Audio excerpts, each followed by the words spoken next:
કેમ છો મિત્રો? સ્વાગત છે તમારું અમારી યુટ્યુબ ચેનલમાં। આદિ કૈલાસ યાત્રાનો મંગલ પ્રારંભ। ઉત્તરાખંડના પિથોરાગઢમાં શિવ પાર્વતી મંદિરના કપાટ ખોલતા આદિ કૈલાસ યાત્રાનો ઉત્સાહભેર પ્રારંભ થયો। -1 ડિગ્રી તાપમાનમાં પ્રથમ દિવસે 200 થી વધુ શ્રદ્ધાળુઓનો જથ્થો રવાના થયો।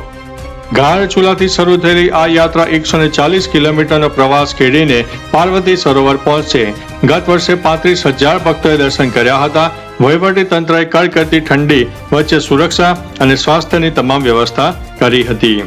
મિત્રો, અન્ય મહત્વના સમાચારની વાત કરીએ તો હોટલમાં ખાવું મોંઘું થયું। તાજેતરમાં એલપીજી સિલિન્ડરના ભાવ વધવાને કારણે હોટલમાં ખાવાનું પણ મોંઘું થયું છે, જેની અસર હવે સામાન્ય લોકોના ખિસ્સા પર પડી છે। બેંગ્લોર હોટલ એસોસિએશને નિર્ણય લીધો છે કે હવે ગ્રાહકોથી તેનો ભાવ વસૂલાશે।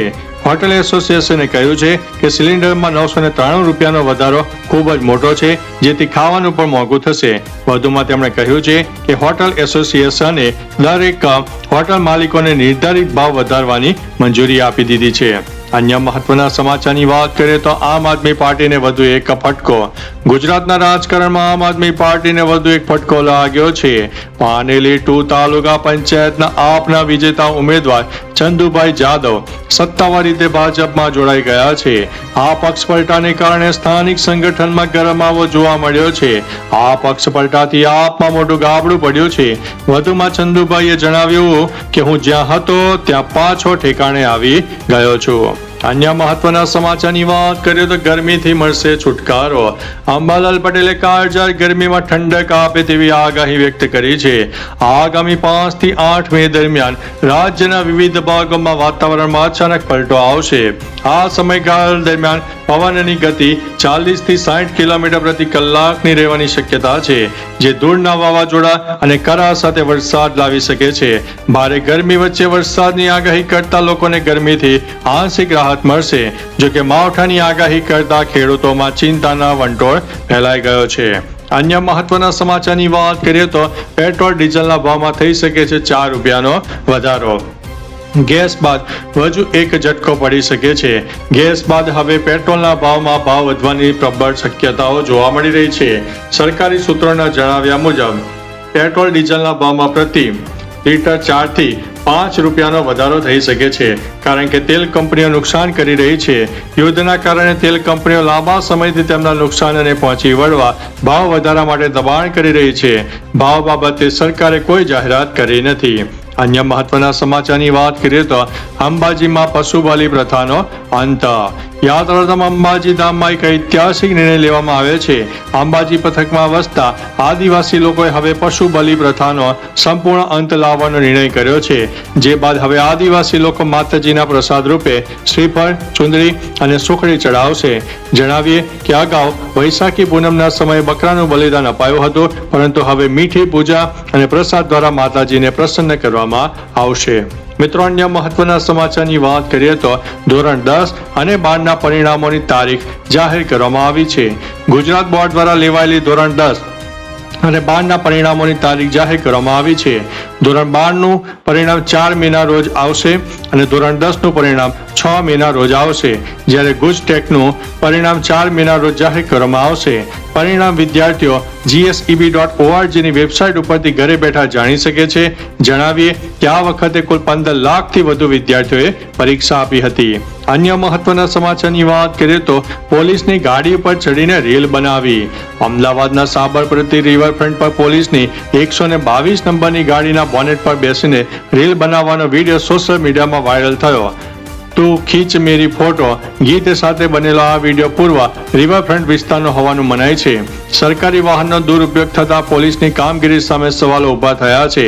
રિવરફ્રન્ટ ઈસ્ટ પોલીસ સ્ટેશનના પીઆઈએ વિડીયોની સત્યતા અને ગાડી નંબરની તપાસ શરૂ કરી છે। અન્ય મહત્વના સમાચારની વાત કરીએ તો ગુજરાતમાંથી કટ્ટરપંથી ઝડપાયો છે। કચ્છના ભુજ તાલુકાના લોડાઈ ગામમાંથી રાષ્ટ્ર વિરોધી પ્રવૃત્તિ કરનારા શખ્સની એસઓજીએ ધરપકડ કરી છે। આરોપી ફકીર મોહમ્મદ ગગડા છેલ્લા 4 વર્ષથી સોશિયલ મીડિયા પર ISISની વિચારધારા અને ઉશ્કેરણીજનક પોસ્ટ શેર કરતો હતો। દેશની એકતા જોખમાઈ તેઓ કન્ટેન્ટ ફેલાવવા બદલ તેમની સામે પદ્ધર પોલીસ સ્ટેશનમાં ગુનો નોંધાયો છે। હાલ પોલીસ અન્ય કોઈ નેટવર્ક સાથેના જોડાણની ઊંડી તપાસ કરી રહી છે। અન્ય મહત્વના સમાચારની વાત કરીએ તો શું તમારા ફોનમાં સાયરન વાગ્યો? કેન્દ્ર સરકાર દેશભરમાં cell broadcast alert system test કરી રહી છે. આ દરમિયાન સમગ્ર દેશના લોકોના ફોનમાં તેજ અવાજ સાથે વાઇબ્રન્ટ થયો. આનાથી કોઈએ પણ ગભરાવાની જરૂર નથી. આ માત્ર એલર્ટ સિસ્ટમની ટ્રાયલ મોક ડ્રીલ છે, જે ભવિષ્યમાં ઇમરજન્સી અને યુદ્ધ દરમિયાન લોકો સુધી અત્યંત માહિતી પહોંચાડી શકાય છે. આ સિસ્ટમ નેટવર્ક વગર પણ ઇમરજન્સી મેસેજ મોકલી શકે છે. અન્ય મહત્વના સમાચારની વાત કરીએ તો તિરુમાલામાં VIP દર્શન બંધ. કાળઝાળ ગરમીમાં તિરુમાલામાં ભક્તોની સંખ્યામાં વધારો થઈ રહ્યો છે, જેમાં દરરોજ હજારો ભક્તો આવે છે. ભીડને નિયંત્રિત કરવા અને સામાન્ય યાત્રાળુઓને પ્રાથમિકતા આપવા માટે તિરુમાલા પ્રવાસન વિભાગે વરિષ્ઠ અધિકારીઓના ભલામણ પત્રો ધરાવતા ભક્તો માટે VIP બ્રેક દર્શન બંધ કરી દીધું છે. દર્શનને વધુ સરળ બનાવવા માટે 15 તારીખ પછી SSD ટોકન બંધ કરવાની યોજના બનાવવામાં આવી છે. અન્ય મહત્વના સમાચારની વાત કરીએ તો ઈરાનમાં ભયાનક બ્લાસ્ટ. ઈરાનના જંજાન પ્રાંતમાં થયેલા એક ભયાનક વિસ્ફોટમાં IRGCના 14 જવાનોના મોત થયા છે, જ્યારે 2 વ્યક્તિઓ ગંભીર રીતે ઘાયલ થઈ છે. જમીનમાંથી જૂના બોમ્બ અને ગોળાઓ હટાવવાની કામગીરી દરમિયાન આ અકસ્માત સર્જાયો. 1200 હેક્ટર ખેતીલાયક જમીન પર વિસ્ફોટકો પથરાયેલા છે. આ જોખમી બોમ્બને નિષ્ક્રિય કરવાના પ્રયાસો વખતે જ વિસ્ફોટ થતા સેનાના જવાનોએ પોતાનો જીવ ગુમાવ્યો છે.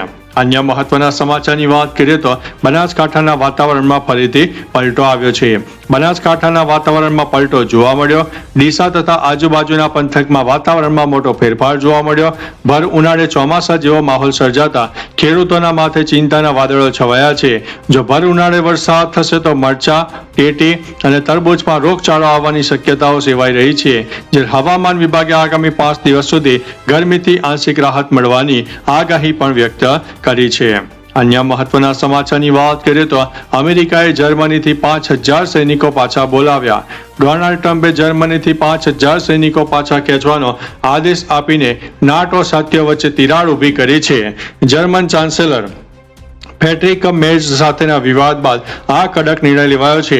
ટ્રમ્પે જર્મનીની ઉર્જા અને ઘૂસણખોરીની સમસ્યાઓ પર આકરી ટીકા વ્યક્ત કરી. હોર્મુઝ સ્ટ્રેટ બંધ થવાથી સર્જાયેલા વૈશ્વિક ઓઇલ સંકટ અને યુક્રેન યુદ્ધના મુદ્દે બંને દેશો વચ્ચેના સંબંધો વણસ્યા છે. આ વ્યૂહાત્મક ફેરફારથી વૈશ્વિક સમીકરણો બદલાશે. અન્ય મહત્વના સમાચારની વાત કરીએ તો ફરી પાછા ભયંકર યુદ્ધના ભણકારા. અમેરિકાના રાષ્ટ્રપતિ ટ્રમ્પે ઈરાન અને પરમાણુ શસ્ત્રો બનાવતા રોકવા માટે કડક વલણ અપનાવ્યું છે. અહેવાલો મુજબ અમેરિકા પ્રથમ વખત ઈરાન વિરુદ્ધ હાઇપરસોનિક મિસાઇલનો ઉપયોગ કરી શકે છે. ટ્રમ્પને આ શક્તિશાળી હુમલાના વિકલ્પો વિશે માહિતગાર કર્યા છે. જો ટ્રમ્પ મંજૂરી આપશે તો ઈરાન પર ચોકસાઈપૂર્વક અને અત્યંત વિનાશક હુમલો થઈ શકે છે. ફરી એકવાર યુદ્ધ જેવી ગંભીર પરિસ્થિતિ સર્જાય છે. અન્ય મહત્વના સમાચારની વાત કરીએ તો સુરતમાં SBI લૂંટમાં મોટી સફળતા મળી છે. સુરતની SBI બેંકમાં 50 લાખની લૂંટના કેસમાં પોલીસને મહત્વની કડીઓ મળી છે. 7 લૂંટારુઓ ઉધના વિસ્તારમાં 1 મહિનાથી ભાડે રહેતા હતા અને 17 દિવસ સુધી બેંકની રેકી કરી. હાઈટેક ટેકનોલોજી દ્વારા CCTV ફૂટેજમાંથી સ્પષ્ટ ફોટા મેળવીને તપાસ તેજ કરાઈ છે. ક્રાઇમ બ્રાન્ચની ટીમો round the clock search operation ચલાવી રહી છે. આ ટોળકી ઉત્તર ભારતની હોવાની શંકાએ અન્ય રાજ્યોની પોલીસની મદદ પણ લેવાઈ છે. અન્ય મહત્વના સમાચારની વાત કરીએ તો 14 થી 16 મે વચ્ચે પહોંચશે ચોમાસું.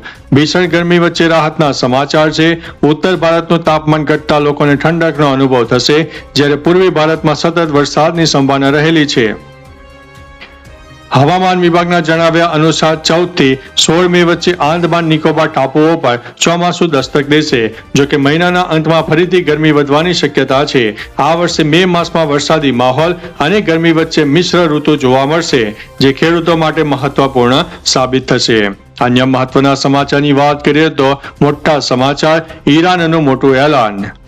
અમેરિકા સાથે વધતા તણાવ વચ્ચે ઈરાને હોર્મુઝમાં નવા નિયમો શેર કર્યા છે. ઈરાને જણાવ્યું છે કે હવે 2000 કિલોમીટરના દરિયાકાંઠા પર તેમનું સીધું પ્રભુત્વ રહેશે. આ વ્યૂહાત્મક માર્ગ પર ઈરાન પોતાની શરતો મુજબ જહાજોની અવરજવરનું સંચાલન કરશે. આ નિર્ણયથી આંતરરાષ્ટ્રીય જળસીમામાં સુરક્ષા અને તેલના વેપાર પર મોટી અસર પડવાની શક્યતા છે. આ વ્યૂહાત્મક પગલું પ્રાદેશિક સત્તામાં ઈરાનનો દબદબો મજબૂત કરશે. તો ચાલો મિત્રો, ફરીથી દેશ અને દુનિયાના સુપરફાસ્ટ સમાચાર લઈને મળતા રહીશું. ત્યાં સુધી અમને રજા આપશો. નમસ્તે.